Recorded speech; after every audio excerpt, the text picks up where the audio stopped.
Bismillahirrahmanirrahim. Assalamualaikum warahmatullahi wabarakatuh. Tidak mau buka ini enggak? Kabarnya sore hari ini. Iya. Belum dicas ya? Sekarang ini hari berapa? 4 ya. Alhamdulillah tidak ada iya, insyaallah lebaran. Oh, belum bisa. Tarik dong. Enggak, tarik dulu ke atas. Nah, ini ya. Oh iya, itu dulu dibuka dulu. Majelis ilmu yang menambah pahala.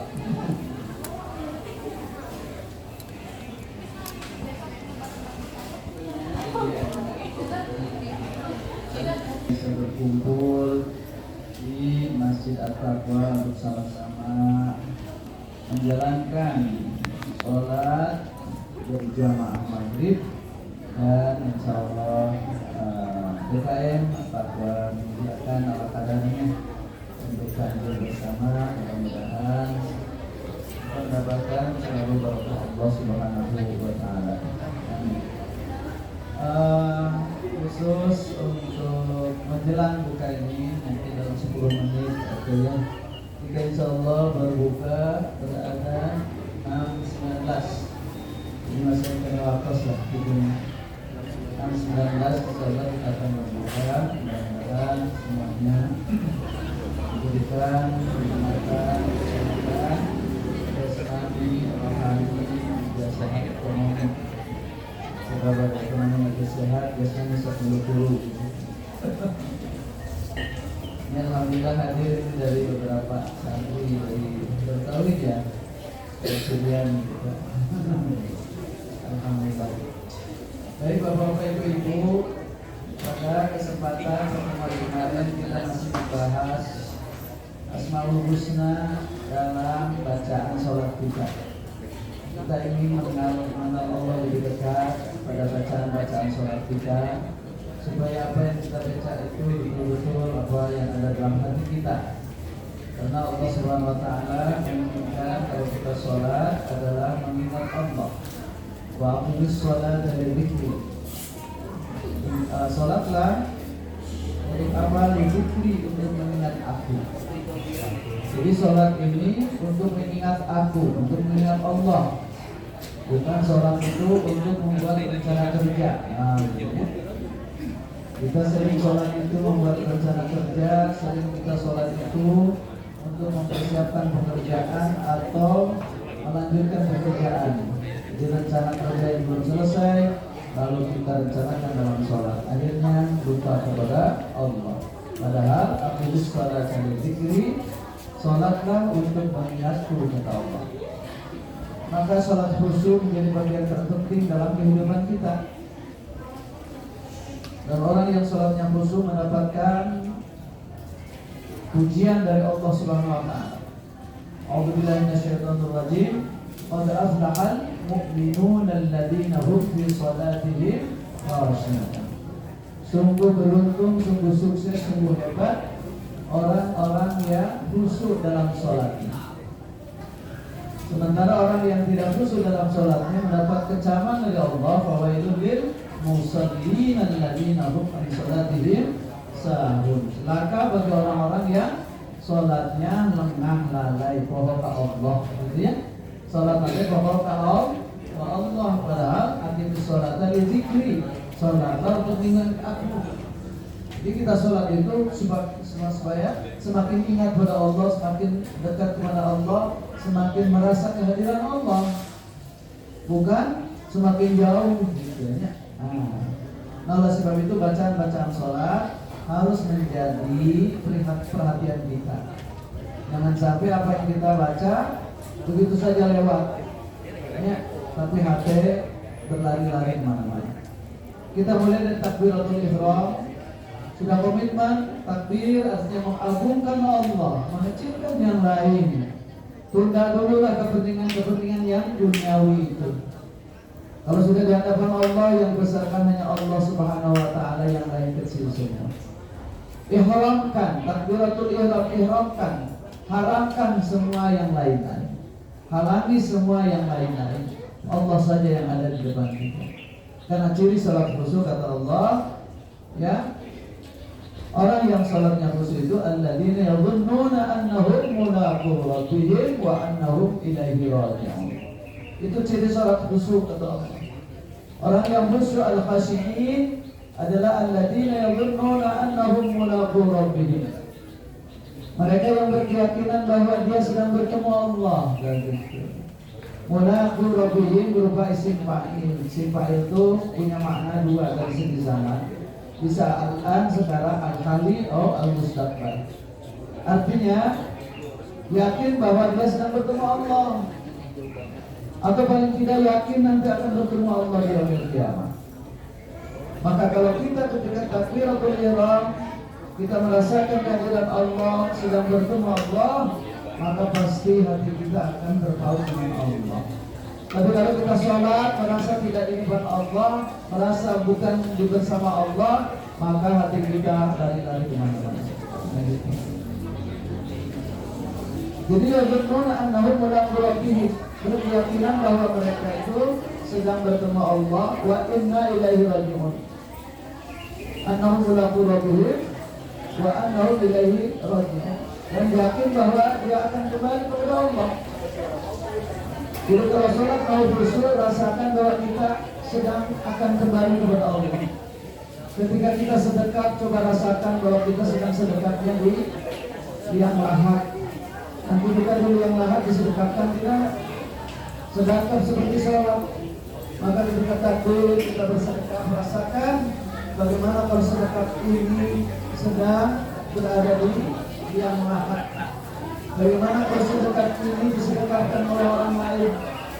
Kalau sekarang kita takbir bersedekah oleh kita sendiri, tapi nanti di liang lahat takbir ditakbirkan oleh Allah dihadapkan oleh orang lain. Kemudian sedekahnya disedekahkan orang lain, dihadapkan oleh orang lain. Maka rasakanlah ketika kita sedekah dalam sholat, seakan-akan kita sedang bersedekah di liang lahat menghadap Allah Subhanahu wa Ta'ala. Begitulah kata orang yang khusyuk, alladzina yadhunnuna annahum mulaqu rabbihim wa annahum ilaihi raji'un. Yakin akan bertemu Allah. Sebentar lagi akan bertemu malaikat munkar dan nakir. Kalau kita selamat dari pertanyaan munkar nakir, berarti kita akan menghadap rahmat Allah, akan berjumpa dengan rahmat Allah, dengan kenikmatan di alam kubur. Oleh sebab itu ketika kita doa iftitah, sudah suasananya sedang berdialog dengan Allah. Allahu Akbar kabira, Allah maha besar, kabiran kebesarannya maha sempurna. Tidak ada yang besar kecuali Allah. Tidak ada kebesaran makhluk yang sempurna seperti kebesaran Allah. Kemarin kita sudah bahas, kebesaran Allah itu tidak pernah pudar, sekalipun kita tidak membesarkan Allah. Kebesaran Allah tidak akan pernah berhenti, sekalipun kita tidak menyembahnya. Mau kita menyembah Allah, yang berbahagia kita. Kalau kita sahur yang selamat menjadi akhir detik kita. Kalau kita sahur yang diberikan surga dan pintu khusus, wabur yang juga kita. Bukan. Itulah Allah Akbar kabiran. Yang kedua adalah subhanallahi bukratan wa asyiya. Subhana artinya maha suci Allah. Makna dasarnya sebenarnya saya mensucikan Allah. Jadi setiap saat kita mengatakan subhanallah, itu ucapan hati kita apa mensucikan Allah. Hai usabbihullah, saya mensucikan Allah. Apa makna mensucikan Allah?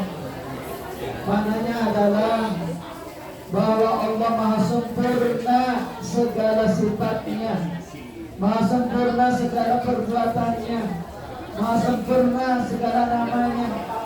Tidak ada satupun sifat Allah yang kurang.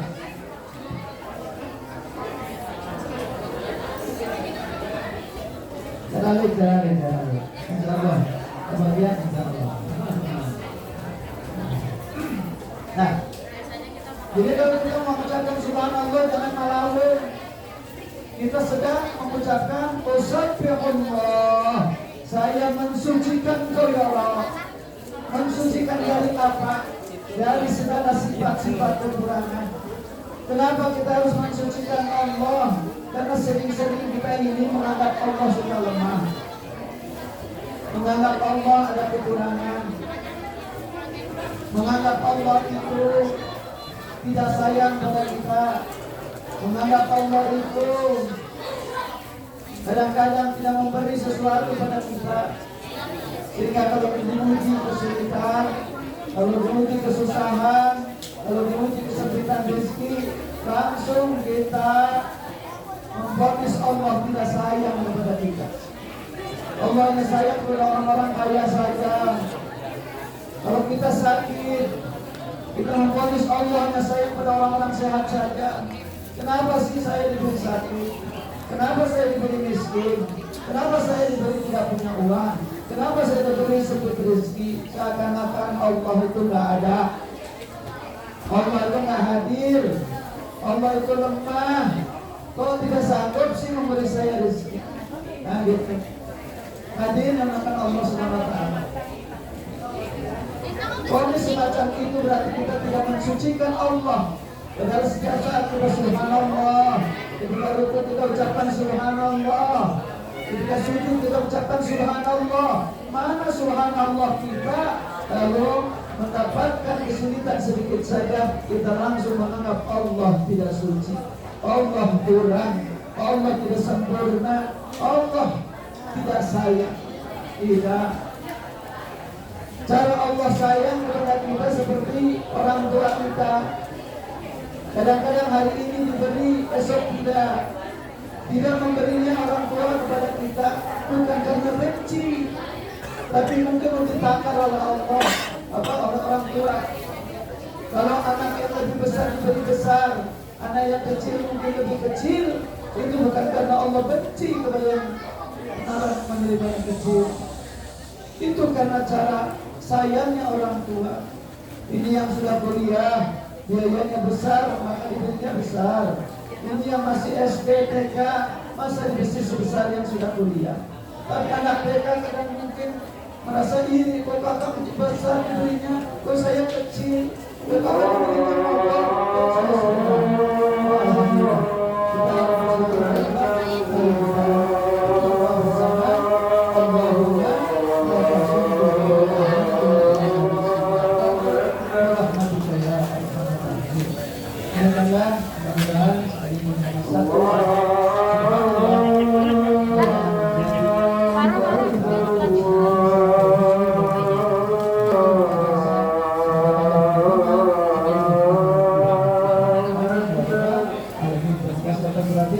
Mohon maaf atas kelebihan. Aku yang melihat dan